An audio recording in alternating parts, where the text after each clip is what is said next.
Okay, so now let's look at another model that we talk about in economics called the Production Possibility Frontier or Curve, PPF for short.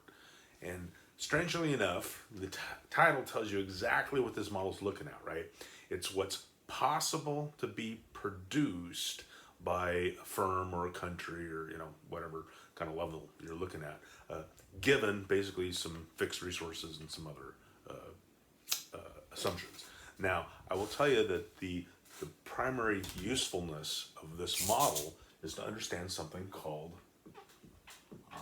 opportunity cost. And that's important, okay? So be sure you understand the concept of opportunity cost.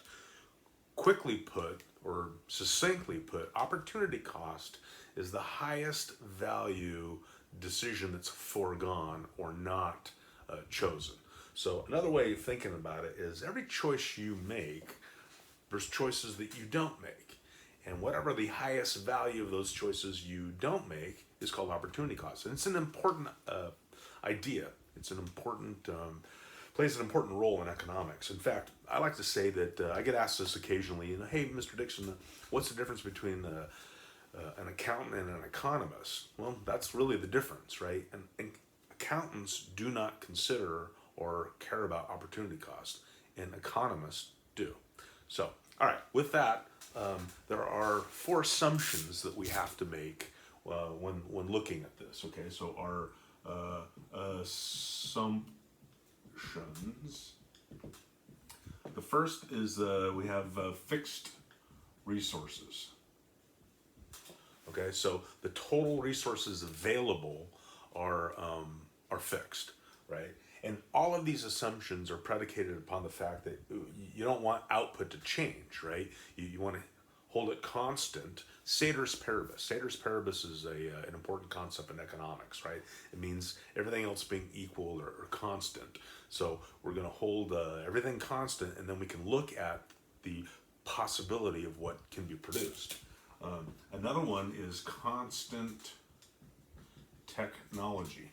And that kind of makes sense, right? Because when there's economic improvements, economic changes, those usually lead to an increase in output. So you have to hold technology constant, okay? A third one is full employment. Full employment meaning there's no unemployment available again to employ more labor and affect the amount of output. So we have full employment, and then finally, fixed resource, full employment. Let's see. I'm drawing a blank. I'm having a senior moment. Oh yeah, production. Our production is efficient. So efficient production. So in the last video, remember I described production as what happens in that firm block. It's what firms do to make inputs into outputs, and we're assuming that our production process is as efficient as it possibly can be. Okay, so now let's look at it. We'll look at it two different ways. Okay, so the first way that we'll look at it is through, say, a schedule. Okay, and I'm gonna put my glasses on here because I need them to see. All right. So if we take two product categories, right? Let's just make it, I don't know, we'll make it pizza and trucks. Okay? And I'm just making those up. So what we're saying, right, is that given the fixed resources and the constant technology and all of these assumptions, we'll look at two nations, okay, or we'll look at a nation, all right, and we'll say, what is the nation's, what can possibly be produced, and we're going to reduce it down to just these two outputs, okay, so ceteris paribus, just these two outputs, okay, so we'll say that if the nation takes all of its resources in the production of pizza, it can produce 16 units of pizza. And if all of the production goes that way, then they're producing 0 trucks, right? And we'll call that combination A. Now, for combination B, they want to make some trucks, right? So they divert some of the resources to the production of trucks. What does that do? That lessens the amount of pizza. So what is the opportunity cost of going from A to B? Well, the answer, so opportunity cost is 1 pizza. Now let's talk about that for a sec. How did I come up with that? Well, first of all, why is the answer 1 truck? Well, the answer is because you're gaining a truck, right? And remember, opportunity cost is what is given up, what is foregone in making a decision. So the decision we're making is to gain a truck. So what are we losing? We're losing pizza. That's why the answer is in pizza. And why is it 1 pizza? Because 16 minus 15 is 1 pizza. So to gain 1 truck, we have to give up 1 pizza, okay? Now, let's say we want a second truck. So what happens to our production of pizza? Well, it's going to go down. And let's just say it goes down to 12, right? So what's the opportunity cost of adding a second truck? It's 15 minus 12 is now going to be 3 pizzas. Make sense? All right.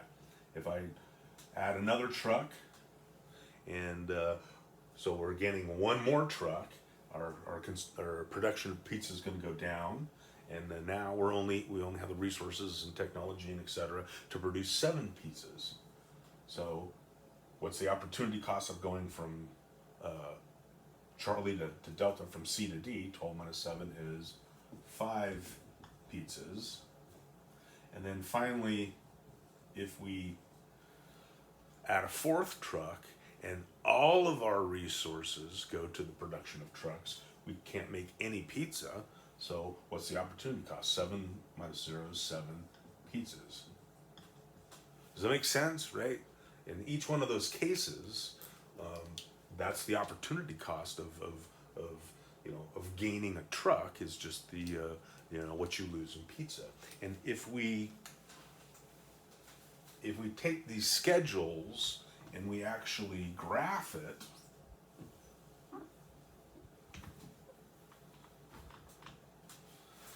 then it looks something like this,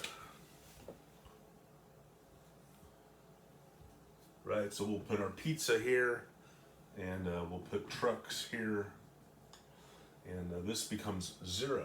So point A, 16 pizzas, 0 trucks, looks like right there. And then our trucks, point E, 4 trucks, 0 pizza, looks like this. And if we graphed the rest of this, it looks like this. And of course, my handwriting's a little sloppy. I apologize for that. But that's what a production possibility looks like. All right, and you can see, I mean, here it is. What is the opportunity cost of going from Charlie to Delta, from C to D? So if we go from C to D, what's the opportunity cost? Well, what happens when we go from C to D? We go from C, 2 trucks, to D, 3 trucks. So we gain a truck, and we go from 12 to 7, and we lose 5 pizzas. And from C to D, 5 pizzas. It's the same information, but it's just reflected in a slightly different way. Now, hopefully that makes sense. A couple more things before I move on. What about, so here's the first thing. So we have 5 points, right? Which one of those is most socially optimal? Which one of those is best for society? That's a trick question, okay? Because this model doesn't tell you what's best for society. What it tells you is what's possible. And each one of these points on the curve is possible. Each one of them shows the trade-off between what can be produced. In fact, any point, that point, shows an effective trade-off. This point shows an effective And really all that curve is a collection of all the different trade-offs that are possible, abiding by the assumptions. Okay, so now you're gonna ask me, hey, Mr. Dixon, what about point F? Well, point F, let's think about this. Is that even possible? Yeah, sure it is. Because at point F, let's say we're making one truck. Well, we should have the resources and technology to make 15 pizzas, but for some reason, we're only making 7. So it is possible, but it's inefficient, right? There's a breakdown in our assumptions somehow, and we can't produce the 15 pizzas. We're only producing 7. So there's been a breakdown in the assumption. So anything inside the curve is possible, but inefficient, all right?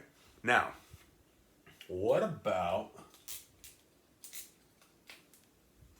something like point G?